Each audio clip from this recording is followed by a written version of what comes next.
যে সরকার এই সংস্কার প্রস্তাবকে পার্লামেন্টকে বাইপাস করে কোর্টের মাধ্যমে সেটেল করে বিএনপিও তো এই এক ধরনের সুবিধা নেয়ার জন্য চেষ্টা করছেন।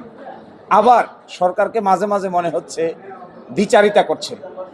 এই দ্বিচারিতার অংশ হিসেবে গতকালকে তারা প্রস্তাব পাঠিয়েছেন যে ডেপুটি স্পিকারকে বিরোধী দল থেকে দেয়া হবে, নামের প্রস্তাব চেয়েছেন।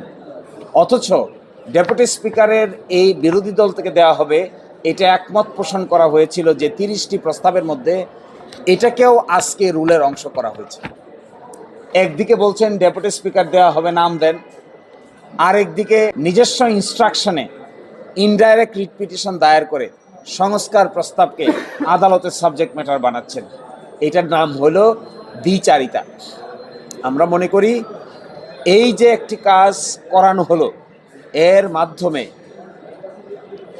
নিজের পায়ে নিজেই কোড়াল মারার চেষ্টা করছে। যদি বাংলাদেশে জুলাই সনদ বাস্তবায়ন আদেশ না থাকে, 30টি কনসেনসাসের ভিত্তিতে সংস্কার প্রস্তাব না থাকে, গণভোটের প্রশ্ন অবৈধ হয়, তাহলে শেষ পর্যন্ত থাকবে নির্বাচন থাকে, সরকার থাকে, নিজের গদি থাকে, সব কিছুই বড় ধরনের প্রশ্নের সম্মুখীন হবে।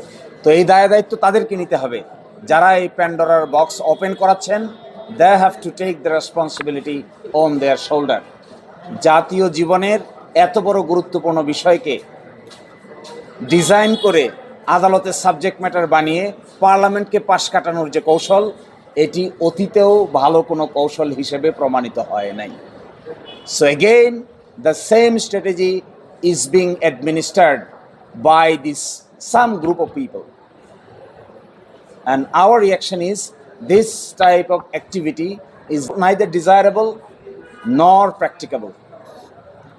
যে জাতীয় নির্বাচন হয়েছে একই দিনে, তার অংশ থেকে আপনি গণভোটকে যদি আলাদা করে নেন, তাহলে একসময় আপনারাই প্রশ্নের সম্মুখীন হবেন যে তাহলে জাতীয় নির্বাচন যার মাধ্যমে ক্ষমতায় এসেছেন, যা অন্তর্বর্তীকালীন সরকার কর্তৃক গৃহীত সংস্কার প্রস্তাব যদি বেআইনি হয়, তাহলে অন্তর্বর্তীকালীন সরকার কর্তৃক আয়োজিত ইলেকশন কমিশন কর্তৃক আয়োজিত জাতীয় নির্বাচনের বৈধতা নিয়েও প্রশ্ন উত্থাপিত হবে। আপনারা এর কনসিকুয়েন্স সম্পর্কে ভেবেছেন কিনা? বুঝে না বুঝে করেছেন জানি না। যদি না বুঝে করে থাকেন তাহলে বোঝার চেষ্টা করেন, আর যদি বেশি বুঝে করে থাকেন তাহলে you should realise what you are going to push. ভেবে কাজ করছেন কিনা, আপনাদের মধ্যে এগুলো নিয়ে অনুশোচনা আছে কিনা, আপনারা এগুলো আলোচনা করেছেন কিনা, এইগুলোই আমাদের কাছে সবচাইতে বড় $1 million questions. So this writ petition is not only a simple writ petition, it attaches the future of the nation of Bangladesh.